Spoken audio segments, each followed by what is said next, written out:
Have you noticed that every company selling granular fertilisers has a 696 pre-planting or pre-seeding fertiliser? Why is this? Is it the optimum NPK ratio for fertilisers at pre-planting? No, it's a good NPK, but it's not the perfect one. There is no perfect one. So why do they all have 696? It's all about the illusion or the disillusion of choice. So there are actually only a couple of companies that make granular fertilisers in the UK, and what they do really well is they allow companies to white label them and give them what they think of as a really good offer to sell their fertilisers as unique, amazing granular fertilisers. So that's why you'll find they all look exactly the same, the granules all look very similar.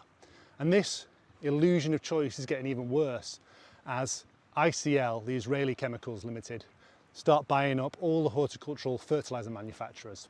And so your choices for granular fertilisers will get even worse in the coming years as they monopolise the fertiliser supply.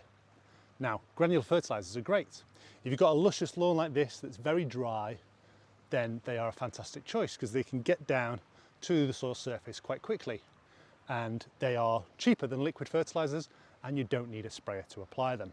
However, and that's great at pre-planting as well, but once the lawn is established, if there's any moisture at all, then those granules can stick to the leaves before they get to the soil and can cause scorch and damage. That's a big disadvantage of granular fertilisers.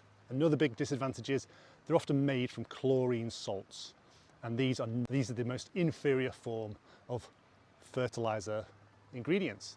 Now, they do that because they're easy to formulate, they're cheap, and so the profits are good. But when it comes to actually effects on plants, they can actually be a small amount of phytotoxicity from that of chlorine.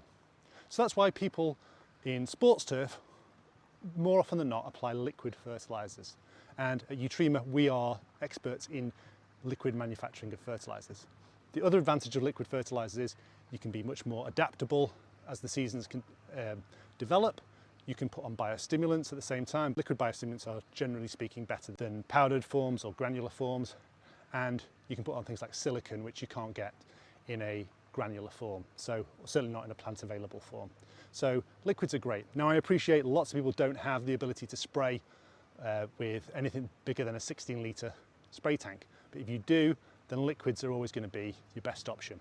So even if you've got only a 16 litre. And the evenness of distribution will be a lot better than granulars. So have a think about that. Think about where your granulars are coming from. Are they truly unique, or is it just marketing? And think about, if you are going to buy a granular, think about the NPK ratio. Have a look at the picture of the product. If it looks similar to one that's cheaper elsewhere, it's probably the same product, white labelled. A company like Greenbest manufacture for a lot of people, or Angus Horticulture. So there's about one and a half granular fertiliser manufacturers in the UK. I thought that would be interesting to people in lawn care and people who are amateur lawn enthusiasts as well. Thank you very much.